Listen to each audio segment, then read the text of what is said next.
Hey, good morning. This is Brandon Canaday with GTS, and today I'm joined by two special guests. Little Ace, say hey to the camera, and I'm going to let you go. Okay. And my good friend, Danna Stedman. Good morning. Good How to see are you? Good. How are you? Fantastic. Thank you for joining. Yeah. And thank you for getting personal with us this morning, too. Danna, you and I help each other. Right. We're kind of like a team, two sides of a Yes. coin at GTS. And we spend a lot of time with state of Texas agencies, some local government customers, but we also have lives outside of work. We do? I think so. Oh, okay. So Wait, so I can do other stuff? you can. Okay. Did they Okay, not cool. tell you that? No, Okay. no. So, well, if they did let you do stuff, Right. tell us a little bit more about kind of where you're from, Okay. what got you to Austin, and what you do when you're not working. Okay. I was born. Yeah, no, I'm from Ohio originally. That was a short minute. Okay. Then mostly Texas, outside of Houston, Outside of Houston. all those towns. Yeah.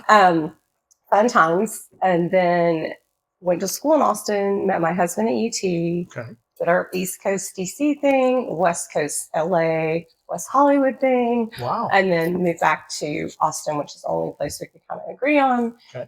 Love it there. Live very close to the heat of all the things and all the clients, and close to downtown, close to campus. In fact, we just walked to Bass last night to see Moulin Rouge. And Moulin Rouge. yeah, you can walk there, back, and around, and still not get your full 10,000 steps. So we're really close to all that. So That's we like that. incredible. So, Jim, your husband, I know you guys well in terms of really enjoying your nightlife. Yes. Moulin Rouge is just one example. Yeah. Do you have a favorite venue and maybe a particularly memorable night out recently that you can tell us about? We go out a lot. We go see a lot of shows. We like theater. We like comedy. And we like bands. We go see a lot of bands. We go to movie center a lot. So excellent. yeah. So I like it all. And there's so many, like, it's just like picking a favorite song or movie. There's so many different artists or moods or whatever. So it just depends. But really like supporting the arts. And Paramount is great. Moody ACL, all the movies. All There's the good stuff. Yeah. The three movies. Yeah. Amphitheater, Center, and ACL. So yeah. Well, there's one thing you're not, and that's moody. No. You bring a lot of energy to every time we go see customers. That's one of the reasons why I really like doing joint customer visits.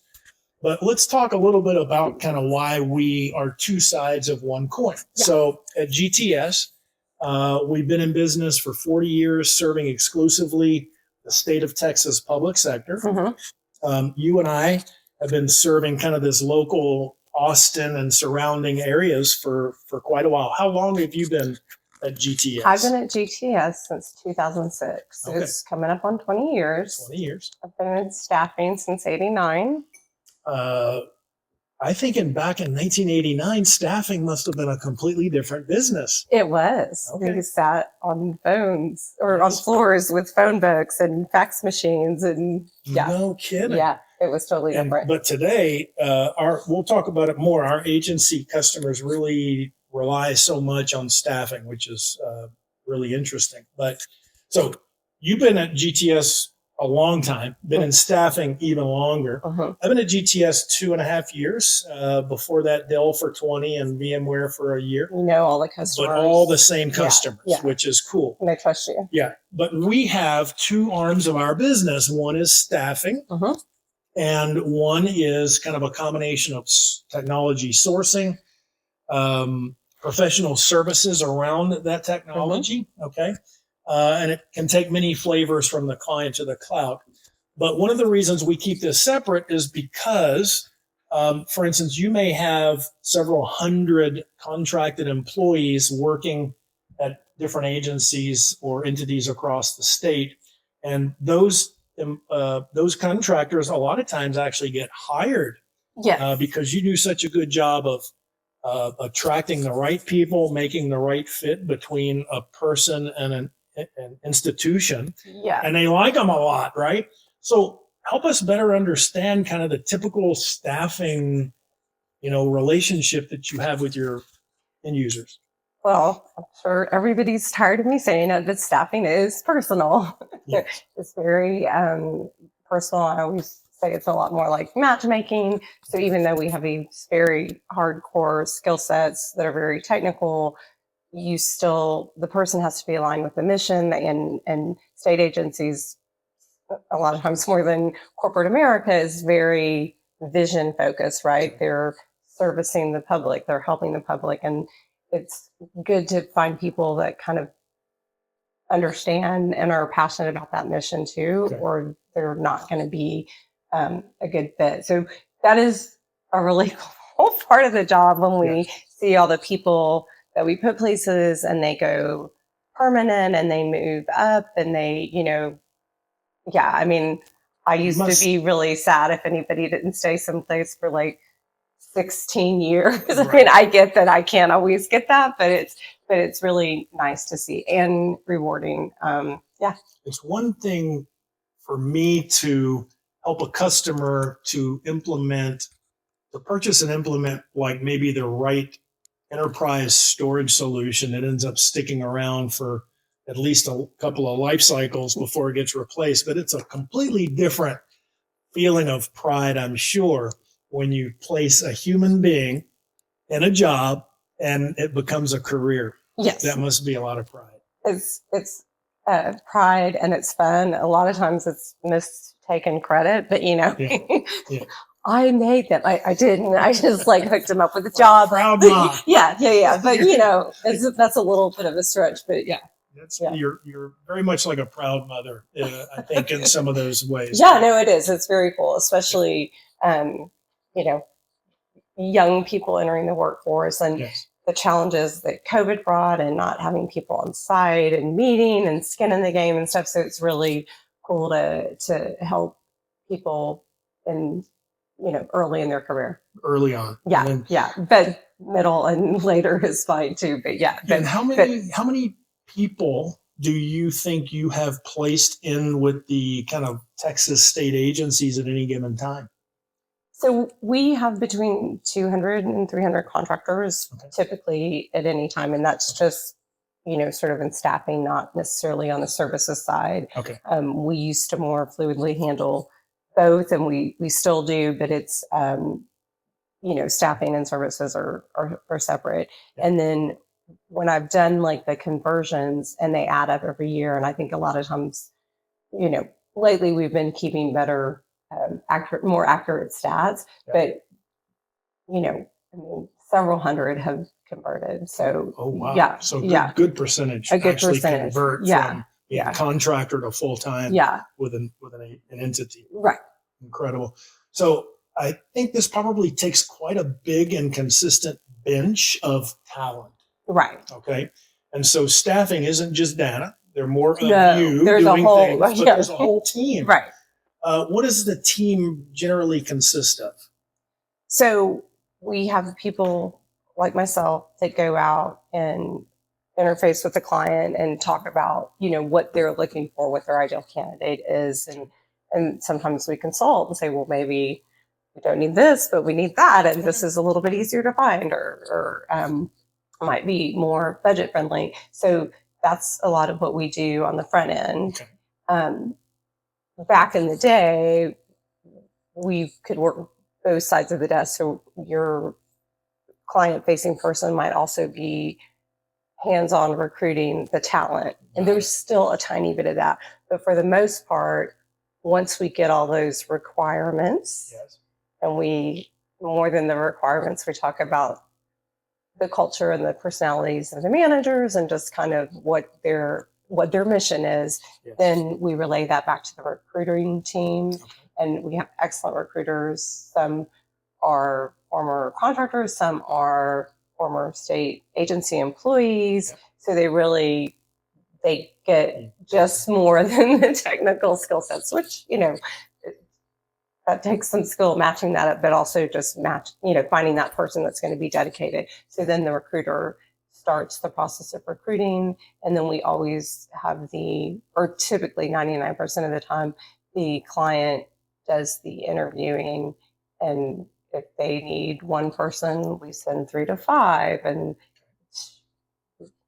usually somewhat of a variety pack, so they have people stronger in different skill sets of the whole Very interesting. range that they're looking for, and then they make the selection.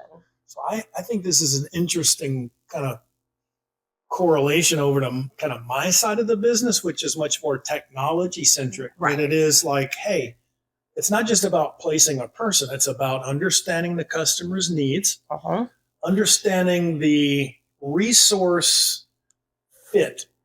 And, instead of, for instance, bringing just a technology to the table, I try to bring options to the table. Right. You do the same, right. just with people instead of technology. So it's no less a consultative selling motion than it is for me on the technology side. Just that you're dealing with human resources and I'm dealing with more, technology resources. That's really interesting. On the human note, we can't configure them. You can't. We can't store them. We have to. Yeah, it's a dance between customer and candidate or contractor. Interesting kind of dichotomy and complexity dealing with humans, which part of the reason we're doing this is to kind of humanize technology oriented account people, because sometimes it can feel a little bit like there's a wall between us and our clients. Some of it's because of contractual constraints and those types of things. What, over the many years you've been doing this, especially for this state, maybe one best practice for being effective in serving your clients? I think the main thing is hearing not only what they want, yes, but also trying to get to the nugget of what they need. Because a lot of times, hiring managers and customers have a wish list that's quite grandiose, or it's factored different things. And when you have the conversation with people about what they actually need, they need someone to do something and take something off their plate. And once you can really map out, but what do you need them to do, and in how many days, and what's the biggest thing that you need taken care of? That's where I think you can really find people that can do that and have done something very similar, as opposed to just like X number of years of this or that, or, just a laundry list, like the mission that you want them to accomplish. I mean, I love that because it's really about understanding the customer. It's about knowing the market and the human elements behind it to help kind of rationalize the difference between what might be this grandiose list versus what's ultimately best for the customer. And again, that comes back to you being the consultative account executive representing the customer's interests. That's phenomenal. I don't want to call it minimum viable human, right? But, in my world, it's maybe minimum viable product, but then you work up from there. Well, and also I think it doesn't matter what, a lot of times people look at years or, and it's like you can have someone very smart and passionate and focused on a mission come in and do. It's not quantifiable. You have to softer. It's much more difficult to quantify. Yeah. And a lot of times you'll be pushing for this one candidate or just talk to this person. They don't look right on paper, and it's like, oh my God, the client then is like, this is who we have to have. Yeah, it's really fun, and you're really good at what you do. Well, we have an amazing team and a lot of seasoned and your recruiters behind they the have scenes. to bash us about like, no, look at this, so that's right. It's a very dynamic process, and there's a lot of it's not just you, I get it, when you and I get to travel to customers together, it's a lot of fun. It is fun. And so in closing, I'm going to put our contact information we welcome you to just kind of reach out at any time. Danna and I are two sides of the same coin in terms of serving our customer base. A couple of things to keep in mind. Number one, technology isn't just about technology. It's also about human beings. There's a lot of opportunity in the agencies to save time, to be more agile and efficient by leveraging human technologies that Danna can help bring to the table with doing a lot of the legwork that it takes to make sure that we're getting the best fit out of consideration for culture, mission, technical expertise, and all sorts of things that are going to be important to you. And the other thing is this: AI as one of these big topics, don't forget, AI does not eliminate. In fact, it probably makes even more important the human aspect of business. And Danna is really well in touch with that side of our business. So we appreciate your time. Thanks for getting personal with us today. Danna, thank you for coming over. Thanks for having me. We'll look forward to serving with you in the field. Yes, absolutely. So, take good care. We'll see you next time. Bye-bye. Bye.